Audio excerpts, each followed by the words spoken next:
Hello and thanks for joining us. I'm Laurel Hess and this is Comcast Newsmakers coming to you from the State Capitol building in downtown Lansing.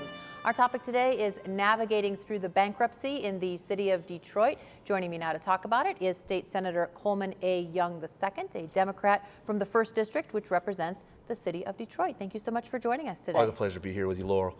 What are your constituents telling you about where they would like to see you take if the whole issue of the bankruptcy, what should be the next step, and where are things headed as far as what you're hearing in Lansing?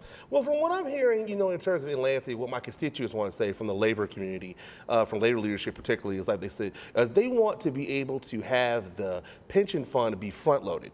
Right now they're talking about $350 million over 20 years, and they want to be able to have that up front because they don't want the problems that they had last time with the revenue sharing deal in the city of Detroit where we were promised a certain amount of money and that was canceled. So that's what I'm getting from labor leadership. What I'm getting from the community as a whole is most of the people think that the emergency manager law is an illegal, immoral piece of legislation. They think it's the greatest threat to democracy of their generation, maybe of their lifetime. And so I'm getting a lot of conversation like, why do we even have the emergency manager law? But you have it, so you have to work within it, right? I'm just tell you what the people are telling me. I mean, this is what they are telling me. It's like, this is a subversion of our democracy. What is going on? They basically believe that Ben Affleck has a better chance of being a believable Batman than this legislation does of fixing the problems in the city of Detroit. They feel it's nothing more but a takeover. And so there's a lot of different perspectives in terms of what needs to be done. But I think from the retiree standpoint, they have had some agreements. My major concern is the fact that one, it wipes out everybody that's on the board currently. They're going to have a new configuration of the pension fund boards. And basically not the people who are going to be on the board, but the folks who are going to be managing the pension financially.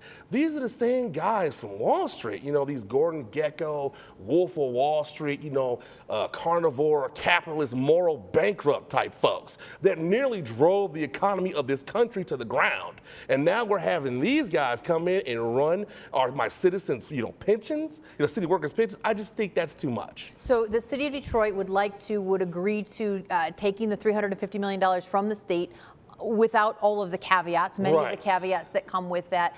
And if you were perhaps to be able to have a say in who would manage the fund?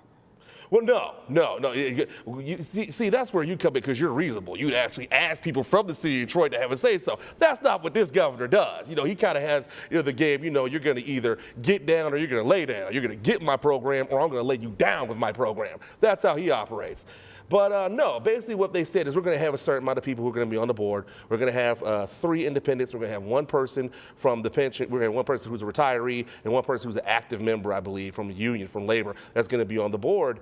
But we're going to have it managed financially by, Chase, that he was mentioning Merrill Lynch. Now, what's interesting about that is that Merrill Lynch not only would be managing the pension fund, they would also be the guys who would be underwriting the funds for the Great Lakes Water Department Authority that they're trying to set up. If they set that up through mediation, they're in there right now. I mean, right now they're with the Plan B, which is basically talking about contracting it out.